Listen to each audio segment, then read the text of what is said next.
obrigado mais uma vez. Certamente, Deus, esses encontros, eles são encorajadores, né? Porque a gente traz à memória o que Deus fez e vem fazendo. Gente, muito bom a gente poder estar aqui. Hoje pela manhã tivemos um culto abençoado, onde tivemos algumas crianças aqui, algumas até ministrando a palavra. Tínhamos hoje pela manhã quase 250 pessoas também reunidas aqui, adorando, celebrando a Deus. Hoje estamos aqui, mais um culto abençoado, cheio da graça de Deus. Esse mês estamos falando e trabalhando o tema missões. E como nós nos propomos, pela manhã nós estamos trazendo um pouco mais de orientação acerca da missão. E pela noite a gente quer trazer algo um pouco mais a título de mudança nas nossas vidas, mudança de postura. E hoje pela manhã nós falamos acerca de Jesus como aquele que é a luz do mundo, a luz que traz vida. E eu quero me manter nesse texto, trazer uma perspectiva um pouquinho diferente, mas eu quero me manter nesse texto, esse texto que foi pregado pelas nossas crianças hoje de manhã. Hoje nós tínhamos crianças servindo na mídia, na porta, recepcionando, servindo café, fotografando, alguns tocando, pregando. Foi algo extraordinário, porque é isso, é sobre semear, é sobre incentivar. E você, papai, você, mamãe que está aqui, você que é responsável por alguma criança, não deixe de pregar a mensagem do Evangelho, não deixe de anunciar as grandezas de Deus para os seus pequeninos. Às vezes nós achamos, não vai fazer muita diferença, de repente nem está entendendo direito. Anuncie, pregue, ore com ele, faça a sua parte e certamente você verá bons frutos naquilo que você fielmente faz a Deus. Eu queria chamar você para fazermos uma leitura juntos. Está lá em João, capítulo 8. Nós vamos ler somente o verso 12. Geralmente a gente é um pouco mais expositivo, né? A gente acaba lendo um pouquinho mais, mas hoje a gente vai fazer uma leitura um pouco diferente. Vamos ler uma fração só. E abra aí, João 8, verso 12. Acharam? Amém? Se você não achou, está sendo projetado aqui na frente, na mesma versão que eu vou ler, diz assim: falando novamente ao povo, Jesus disse: eu sou a luz do mundo. Quem me segue nunca andará em trevas, mas terá a luz da vida. Amém? Vamos orar mais uma vez? Você pode fechar os seus olhos, se você puder, reclinar sua cabeça. Pai, em nome de Jesus, estamos diante da Tua Palavra, que é vida, a Tua Palavra, Senhor, que nos alimenta, que nos orienta, que é luz para o nosso caminho, que nos dá direção, nos dá orientação, que nos confronta e nos encoraja. Nós pedimos nessa noite que a Tua Palavra, vivificada pelo Teu Espírito, produza mudança em nós, produza em nós fome e sede de Ti, um desejo ainda maior de caminharmos contigo, e não só caminharmos na tua direção, mas te seguirmos. Isso é o que nós oramos em nome de Jesus Cristo. Amém. Amém. Gente, olha só para a gente entender um pouquinho do contexto. Jesus fala isso no período da festa dos tabernáculos, ou das cabanas, né? E a festa dos tabernáculos, instituída lá em Levítico 23, ela tem basicamente dois propósitos bem claros. Uma era a celebração por conta da colheita, e o povo judeu é um povo de muita celebração, celebra muito, festeja muito, né? E às vezes a gente fica perguntando por que a gente gosta tanto de festa, é porque Jesus era assim, né? Jesus celebra, Jesus sempre estava envolvido em situações de celebração, de alegria. Você vai ver que as festas, Jesus não faltava a elas, Jesus estava lá. E aqui não é diferente, Jesus está na festa dos tabernáculos. E como é que acontecia essa festa? As famílias montavam lá tendas, né? Por isso que tabernáculos, cabanas ou sucá, se não me falha a memória, era uma festa que justamente ela tinha essa temática. Eles montavam lá suas tendas, as famílias ficavam lá durante um período de uma semana, se não me engano, eles ficavam reunidos, celebrando, ficavam lá trazendo à memória a provisão de Deus enquanto agricultores, enquanto aquilo que Deus fez eles prosperarem, mas eles também, junto nessa festa, eles celebravam como Deus os guardou no deserto, como em meio a deserto, Deus conseguiu fazer, e de forma milagrosa, com que aquele povo tivesse sustento, tivesse mantimento, e com mão poderosa que Deus os tinha tirado do Egito, Deus os carregou durante aqueles 40 anos lá. Algumas festas foram instituídas e essa é uma delas. Jesus está lá, celebrando junto com eles, e você vai olhar o capítulo 7 e o capítulo 8, pelo menos duas coisas Jesus fala a partir daquilo que ele está vendo. A gente fica procurando sentido nas coisas, dizendo, mas por que será que Jesus está falando sobre luz do mundo? E claro que a gente vai encontrar isso muito na Bíblia. Você vai encontrar desde Gênesis essa referência a Deus como luz, né, que traz clareza, que traz direção, que põe ordem ao caos. Mas nesse ponto específico, Jesus está olhando alguns elementos daquela festa e a partir dali ele começa a fazer algumas conexões e ensinar as pessoas que estão à volta. Então você vê no texto que Jesus falando novamente ao povo, Jesus está ali no templo e ele está falando para o povo. O que Jesus está vendo naquilo ali? De novo, se você voltar um capítulo, no capítulo 7 de João, você vai ver Jesus como aquele que é a água da vida. O que Jesus está vendo nesse momento? Os sacerdotes, eles iam ao tanque de Siloé, buscavam água, e essa buscar água, ir lá, e eles fazerem aquelas lavagens cerimoniais, também era uma referência à chuva que Deus mandava no período de plantação, é uma referência ao mar que se abriu e eles passaram libertos por meio da água. Então esse processo que eles faziam, e aí Jesus, a partir dali, Jesus diz, olha, eu sou a água que jorra para a vida. Aqui, mais adiante, no capítulo 8, Jesus está falando que ele é o quê? Ele é a luz, ele é aquele que quem depois seguir ele não andará mais em trevas. Mas o que Jesus está vendo quando ele diz isso? Jesus está vendo uns candelabros que eles acendiam, e eles faziam isso nesse período da festa das cabanas. Eles acendiam no primeiro dia, aquilo ficava aceso até o final. Só que no final das festas, o que aconteciam? Eles apagavam. Eles não eram dentro, eles eram fora, se não me falha a memória. E qual é a grande questão? Qual a conexão que Jesus está fazendo com isso? Jesus está olhando aqueles candelabros, o templo iluminado, a circunvizinhança iluminada com as luminárias que eles acendiam. A história, e a Bíblia não diz isso, mas a história vai dizer que no pátio, se não me engano, no pátio das mulheres, eu não lembro exatamente, mas se faziam grandes fogueiras nessa festa, e essas fogueiras iluminavam toda a região. E qual é a conexão que Jesus fez? Jesus está vendo aquela, muito provavelmente, dependendo do horário que já era mais noitinha, Jesus está olhando para aquilo e ele está dizendo, vocês estão vendo essa luz, está iluminando, está legal, está todo mundo se vendo, só que essa luz vai acabar. Vai finalizar a festa e isso vai acabar. E aí ele começa a dizer, olha, eu sou a luz do mundo. Eu sou essa luz que não acaba. Eu sou essa luz que não apaga. Eu sou a luz que aquele que me segue não andará mais em trevas. Eu sou essa luz que é perene. Eu sou essa luz que dura. O que Jesus está fazendo aquelas pessoas perceber, e talvez é uma primeira reflexão para mim e para você, qual é a luz que tem conduzido os teus dias?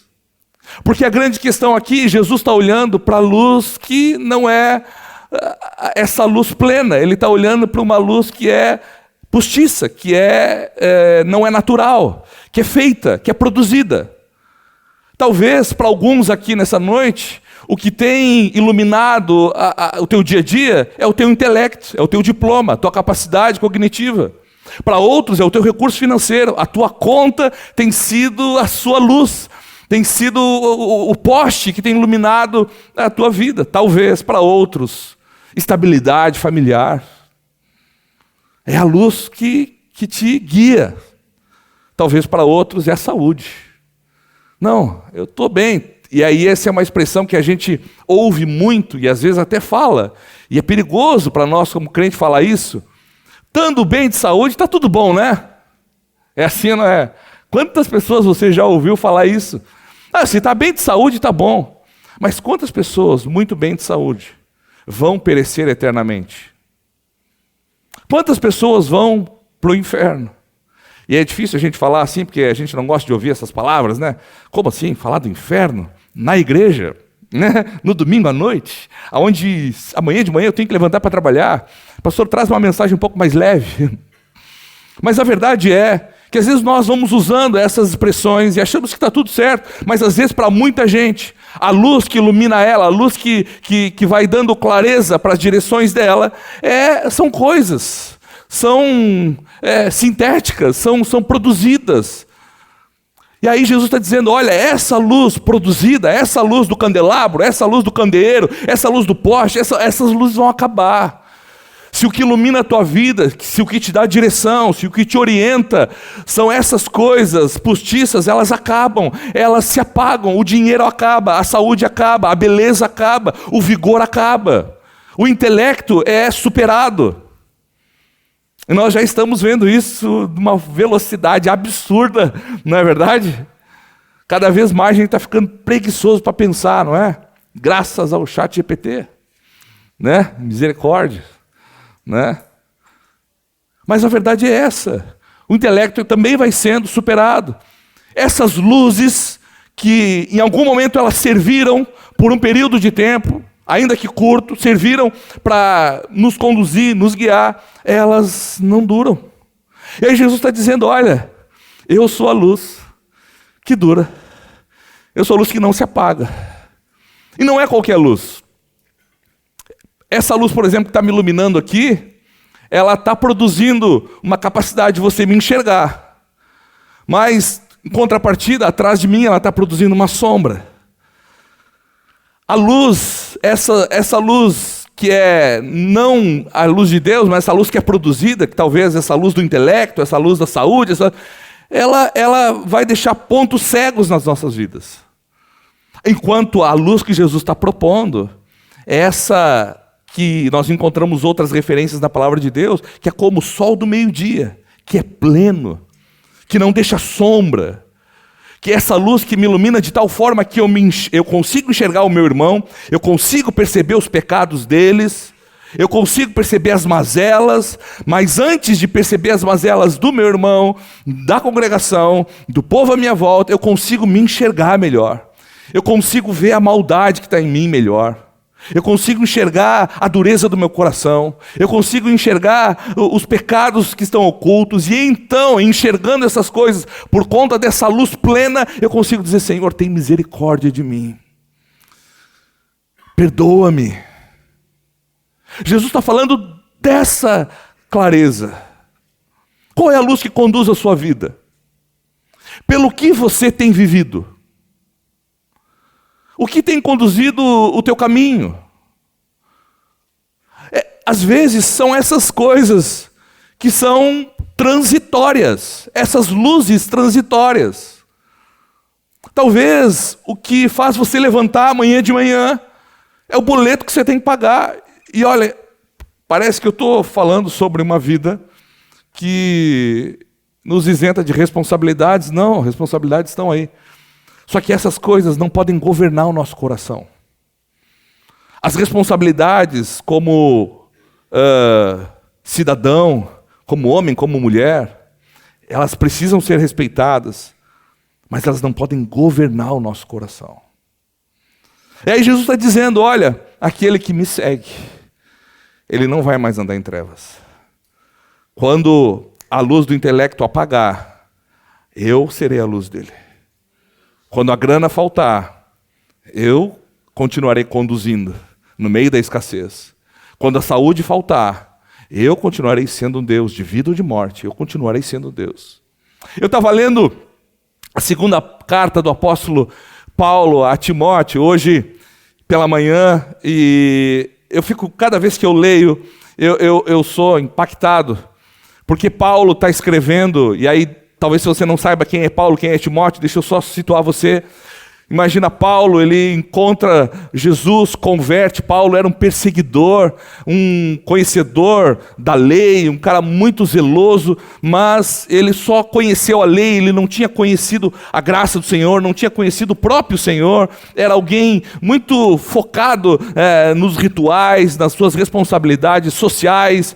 E aí Paulo encontra Jesus, e aí Jesus dá a ele uma nova perspectiva da vida, dá uma nova perspectiva da eternidade, dá uma nova perspectiva, inclusive, da lei. E aí Paulo dedica a sua vida a anunciar esse Jesus que salva a alma. E aí tá lá, e aí num dado momento Paulo começa a ter alunos, ter pupilos, e um deles é Timóteo.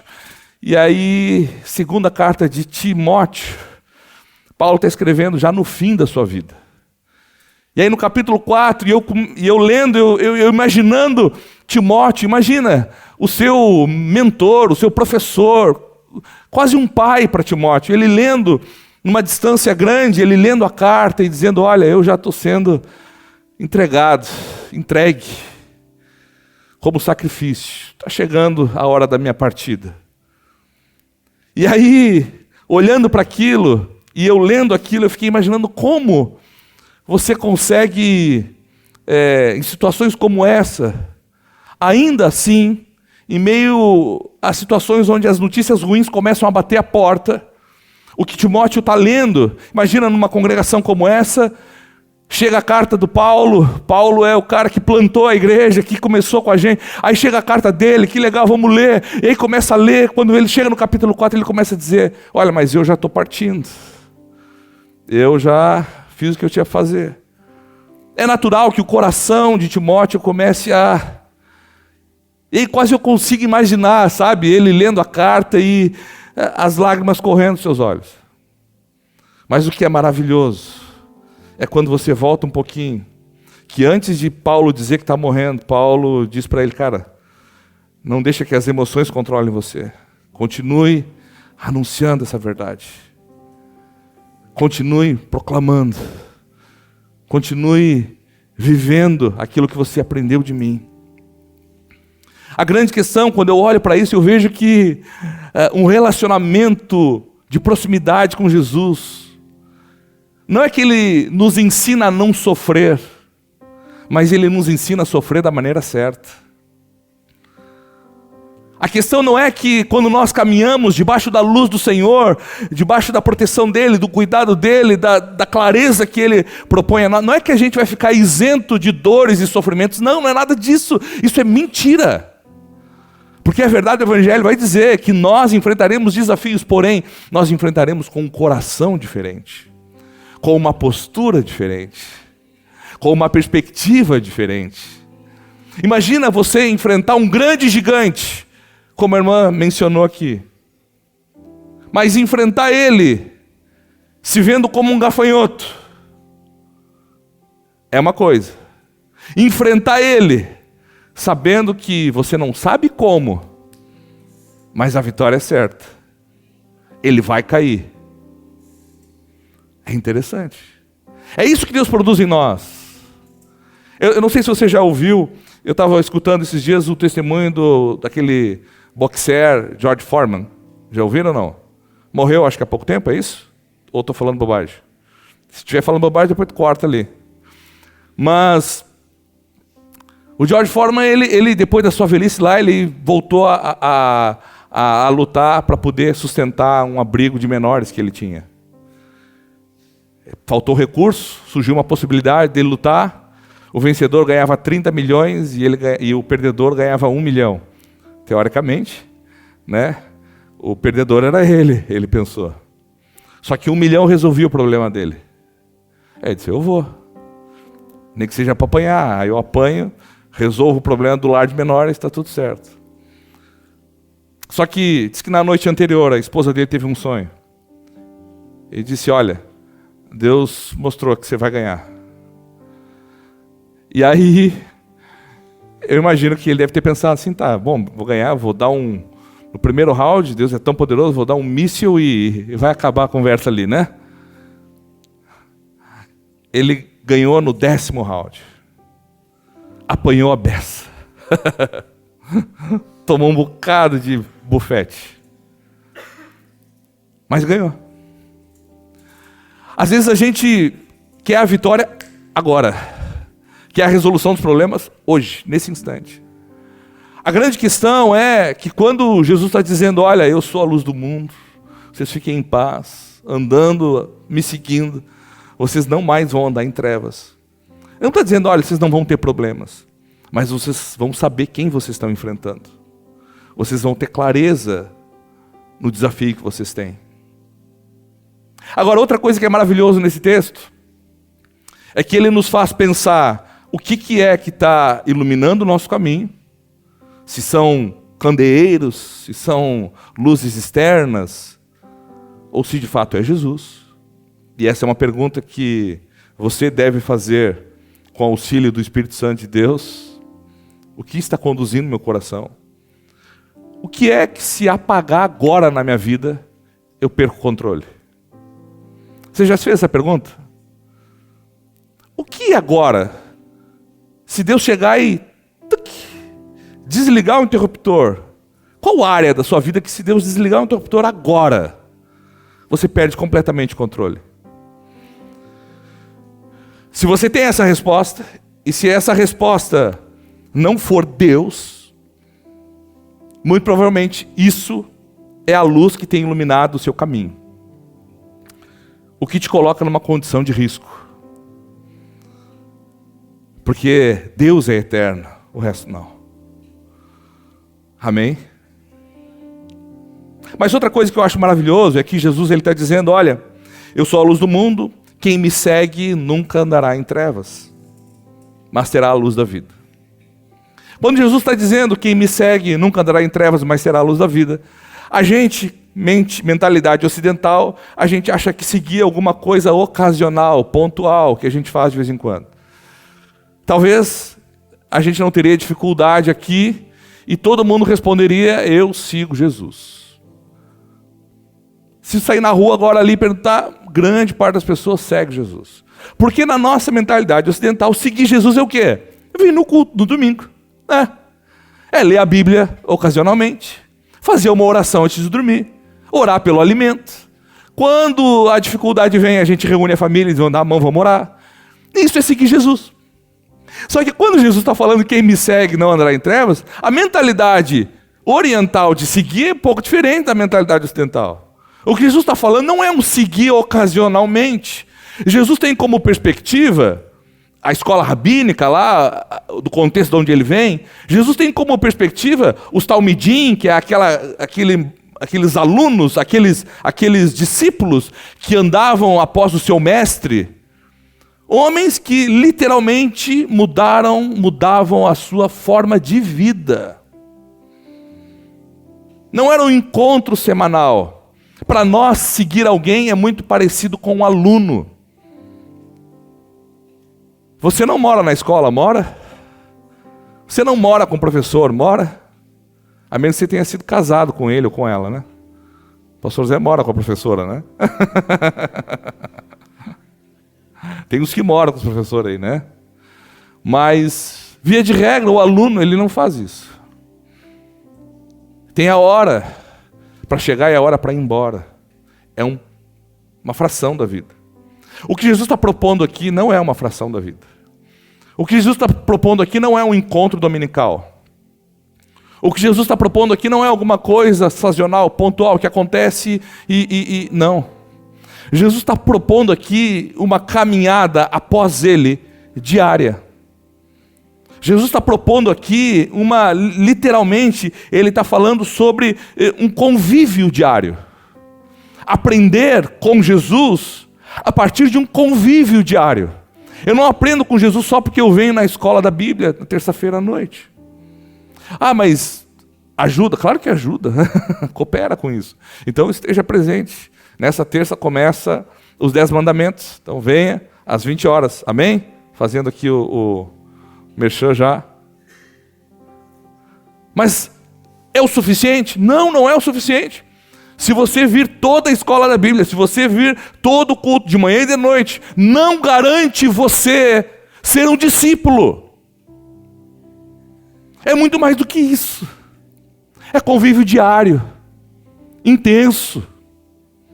É convívio de humildade, de devoção, de submissão. É aquele convívio de, antes de sairmos de casa, Senhor, eu estou disposto a te ouvir no dia de hoje. O que Jesus está dizendo aqui para os seus discípulos é que se você me seguir, você não vai andar em trevas. Mas a gente precisa relembrar que seguir não são encontros pontuais. O grande problema é que muitos de nós seguimos Jesus nessa perspectiva. Quando a coisa está difícil, eu apareço. Quando a água bate na sala das máquinas, quando o problema se instala lá em casa, eu vou na igreja. Quando eu já não tenho mais, tentei todas as possibilidades, fiz tudo o que eu pude, aí já não tenho mais solução, aí eu oro. Quando eu procurei em todo mundo as respostas, procurei do maior ao menor, todo mundo que podia me dar a resposta, não achei, aí eu vou para a Bíblia. Não é isso. Jesus está propondo um convívio diário, uma devoção intensa, um compromisso manhã, tarde e noite com Ele. Isso não é fácil, né? É por isso que Jesus está dizendo, olha, aquele que quer vir após mim, negue-se. Negue-se. Tome sua cruz. Siga-me. Negar a si mesmo. Só que negar a si mesmo, para seguir Jesus, vai produzir na minha e na sua vida bênçãos incontáveis.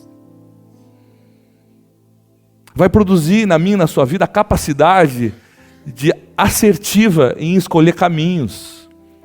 O Salmo 119 diz que a tua palavra é o quê? É luz para o meu caminho. A palavra do Senhor, o Verbo, e este encarnado, Jesus, é a luz para o nosso caminho. Ele nos orienta, Ele nos conduz à vida. Por que você conhece, ou talvez até possa ser uma dessas pessoas, que frequenta os cultos, mas quando olha para a vida, vê tantas coisas mortas na própria vida? Sendo que Jesus é aquele que conduz para a vida.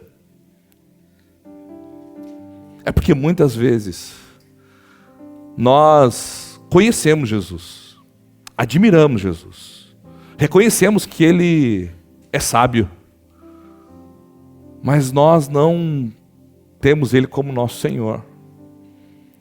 Nós não temos Ele no nosso convívio diário.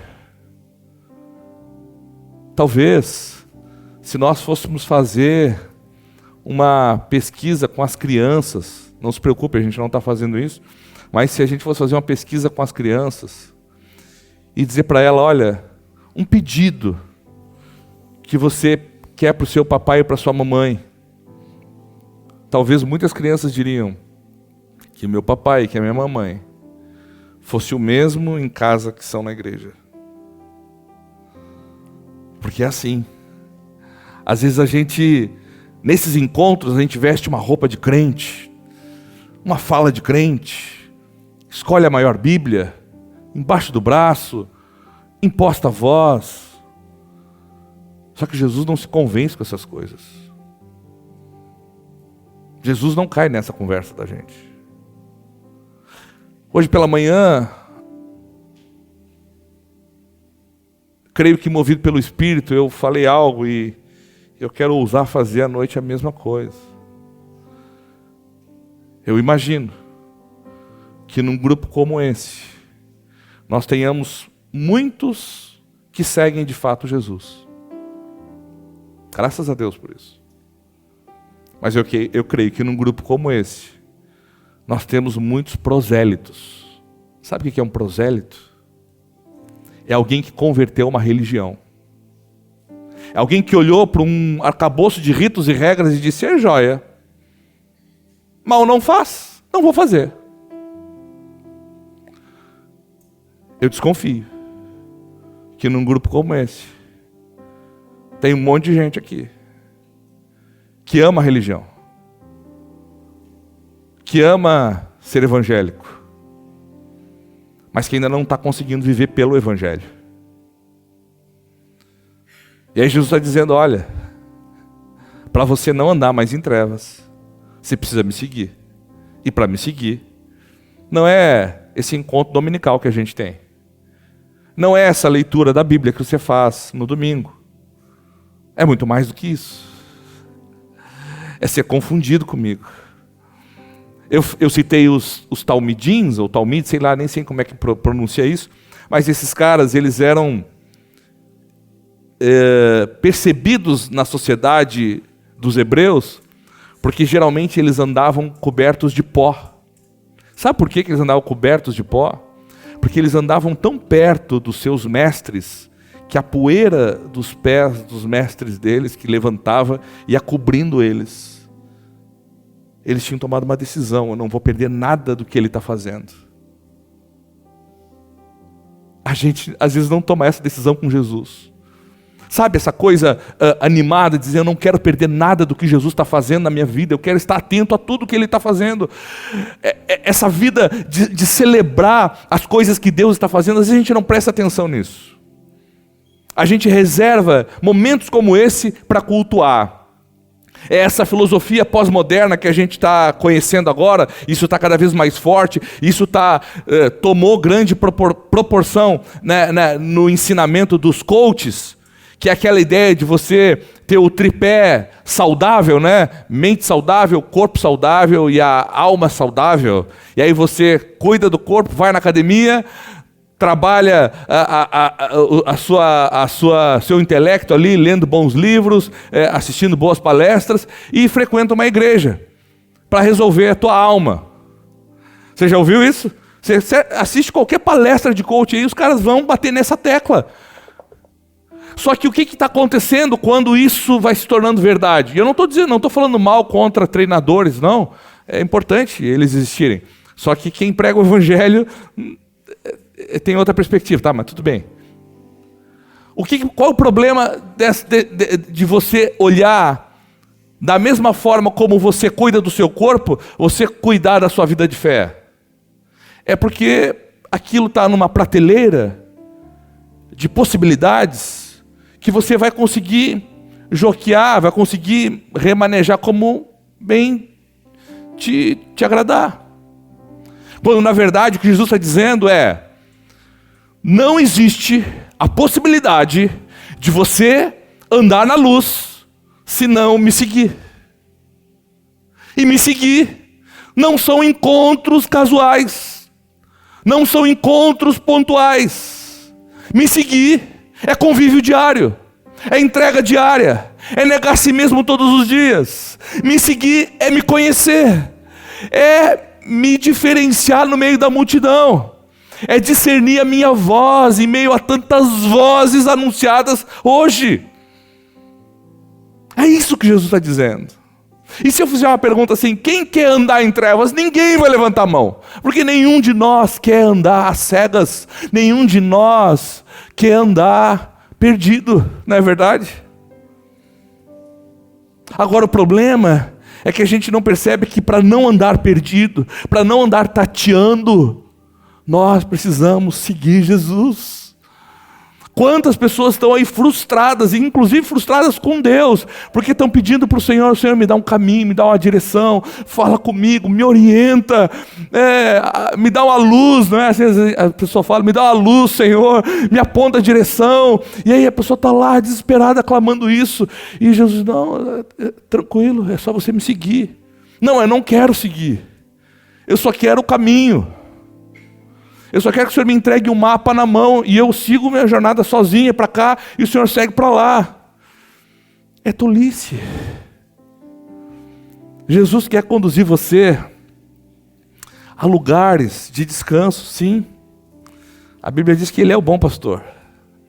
Ele quer conduzir você lugares aonde você vai ser alimentado, aonde os teus adversários, independente da área que eles estejam, eles vão poder sentar à mesa contigo. Jesus quer conduzir você a esses lugares. Mas para você chegar a esses lugares, Ele não vai te entregar um mapa na mão e dizer, vai lá, filho, sozinho. No final a gente se encontra. Ele quer dizer para mim, para você, você só chega lá se eu for com você. Você só chega lá se você for comigo. Então, trocando, talvez sintetizando toda a mensagem em uma frase.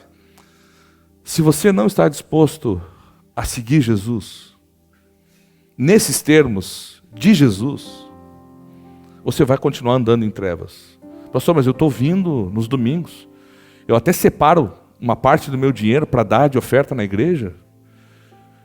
E as coisas não vão se resolver. E eu sou tentado a dizer que muito provavelmente não.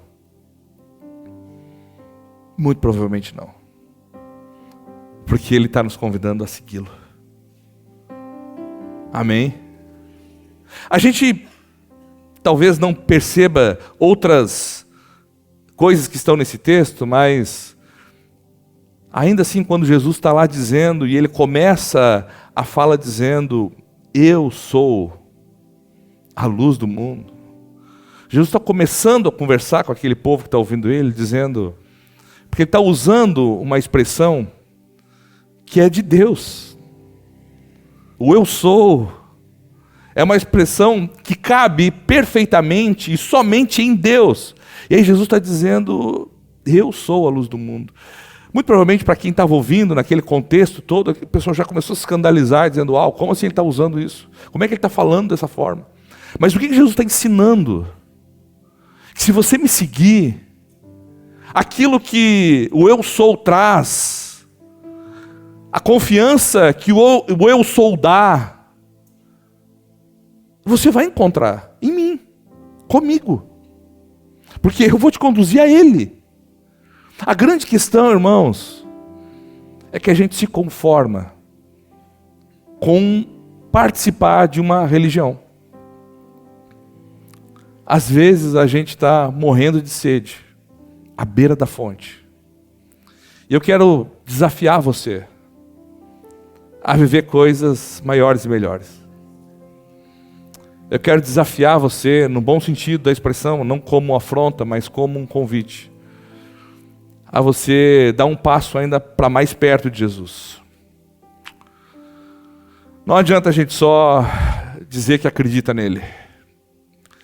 Não adianta a gente dizer, não, é legal, a gente está aqui. Eu já mexi com os irmãos. Quantas pessoas, quando a gente sai daqui, a pessoa diz, não, eu venho porque eu sinto uma paz. E é verdade. Um ambiente como esse dá uma paz na gente. Mas deixa eu dizer uma coisa para você. Às vezes eu estou com meus desafios, eu paro, estaciono o carro lá na frente do Laranjal. Eu sinto paz ali também. Eu sinto paz ali também. Isso não quer dizer nada, você sentir paz.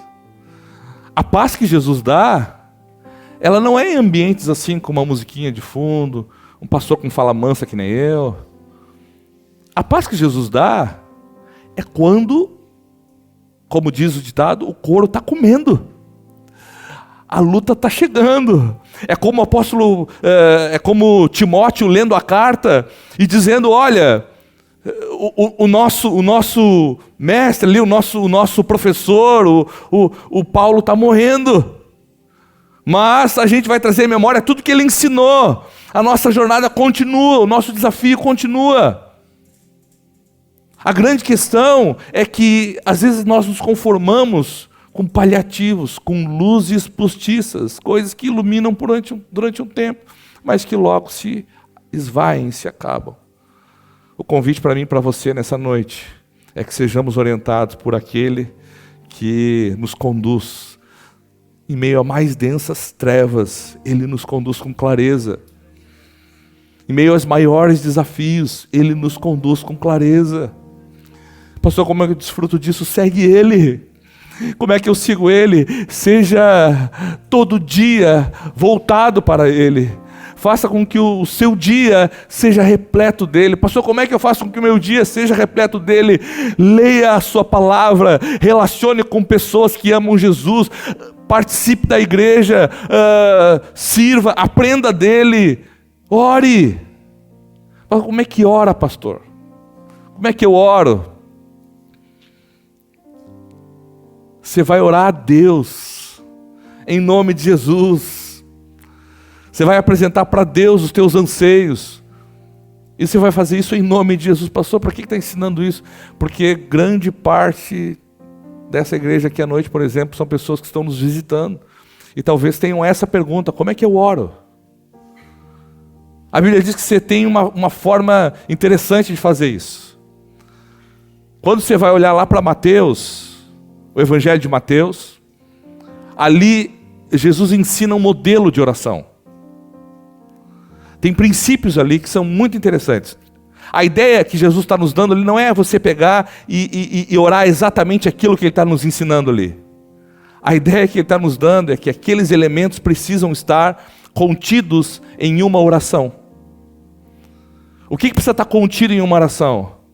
A primeira coisa é quando você vai orar a Deus, é saber que você está orando aquele que tem poder para fazer toda e qualquer coisa. A segunda coisa é você saber que você está orando aquele que é Pai.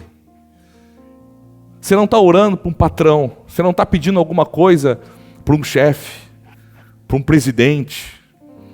É engraçado, a gente faz momentos de oração, aí você está perto de alguém, aí você começa a ouvir oração.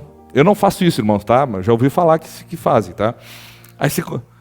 Aí aquela oração assim: Senhor eterno e soberano Deus, grande em misericórdia. E aí a pessoa, na verdade, e de novo, tudo isso são atributos de Deus que lhe caem muito bem. Adoração, louvor, cai muito bem a Deus. Honre a Ele sempre, com suas palavras, com seu coração. Mas, às vezes é uma coisa tão formal, tão desconectada de intimidade, que a impressão que eu tenho é que aquilo ali, sabe, são só palavras. Oração é você, de fato, entender que está orando aquele Deus que está te ouvindo e que te ama. E quando a gente está ligado nisso, a gente, inclusive, aceita a repreensão melhor. Porque se eu sei que o meu Deus me ama como um pai, ou muito melhor que um pai ama, eu consigo fazer a conexão que um bom pai, ele repreende um filho. E ele não repreende um filho porque quer a morte do filho, mas ele repreende o filho porque ele ama o filho. Isso tudo vai mudando. Então, você quer seguir Jesus? Regue a sua vida com oração. Regue a sua vida em devoção a Ele.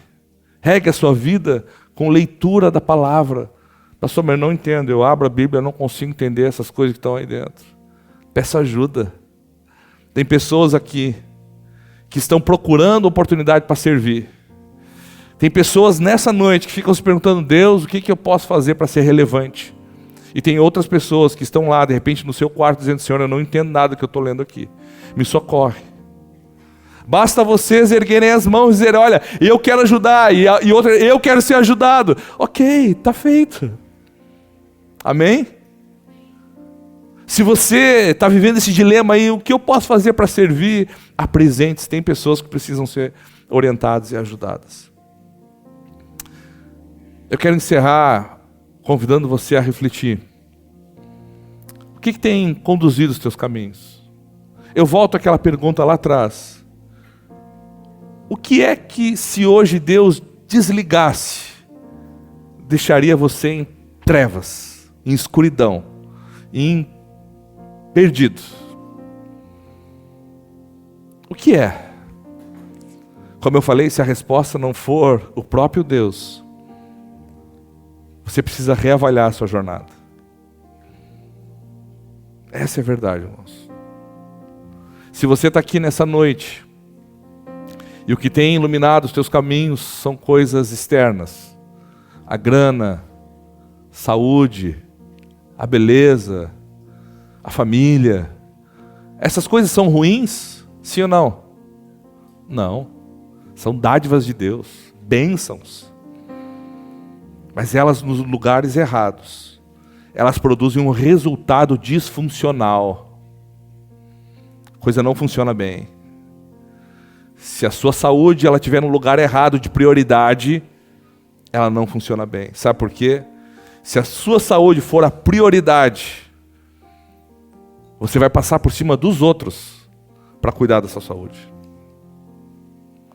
Se você ter sucesso financeiro for a tua prioridade, você vai consumir a sua família, se necessário for, para você chegar lá. Então, cuidado. Cuidado para que Deus seja a sua prioridade. E Ele vai cuidar de que as coisas estejam cada uma no seu lugar, funcionando perfeitamente para a glória dEle. E para que você possa viver bem. Você pode ficar em pé?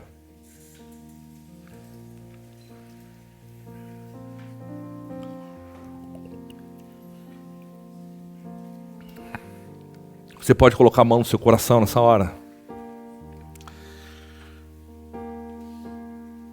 Senhor, precisamos de Ti.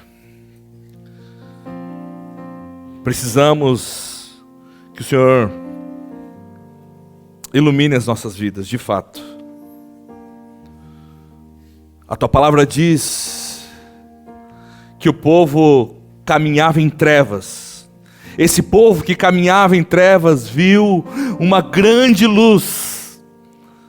Tua palavra, por meio da boca do profeta Isaías, já estava anunciando Jesus. Séculos antes, Jesus estava sendo anunciado como essa grande luz. Essa luz na terra que tiraria a sombra da morte. E hoje, Senhor, nós temos o privilégio de sermos convidados a Te seguir. E Te seguindo, temos o privilégio, Deus, de sermos iluminados por Ti.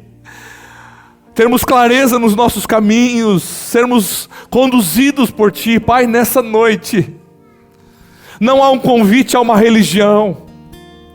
Não há um convite a tornarmos evangélicos, mas há um convite a Te seguir, a andar após o Senhor, a nos submeter ao Senhor. E eu Te peço nessa noite, em nome de Jesus, há pessoas aqui desesperadas no seu interior, há pessoas que temem, Senhor, desesperadamente a escassez, a doença, a solidão. E eu Te peço, Deus, em nome de Jesus, todas essas coisas são ruins, são algozes, mas a pior de todas é não andarmos contigo, porque nos condena para a eternidade. Não andarmos contigo nos condena para a eternidade. Nós pedimos, Senhor, em nome de Jesus, alcança-nos, alcança-nos. Oramos pelas nossas vidas, oramos por aqueles a quais nós amamos. E que por Tua graça, Senhor, hoje nós podemos reconhecer que precisam de Ti. Oramos pelos nossos familiares que estão distantes dos Teus caminhos. Oramos, Deus, por aqueles que cercam as nossas vidas, pessoas que dia após dia falam conosco, mas que talvez estejam em trevas, densas trevas. Nós oramos, Deus, em nome de Jesus, que a Tua luz venha sobre eles, que eles reconheçam em Ti salvação, que essa luz mostre os seus pecados, as suas maldades, e que o Teu Espírito Santo possa produzir arrependimento. Nós Te pedimos nessa noite em nome de Jesus. Fala conosco, Senhor. Fala conosco, Senhor.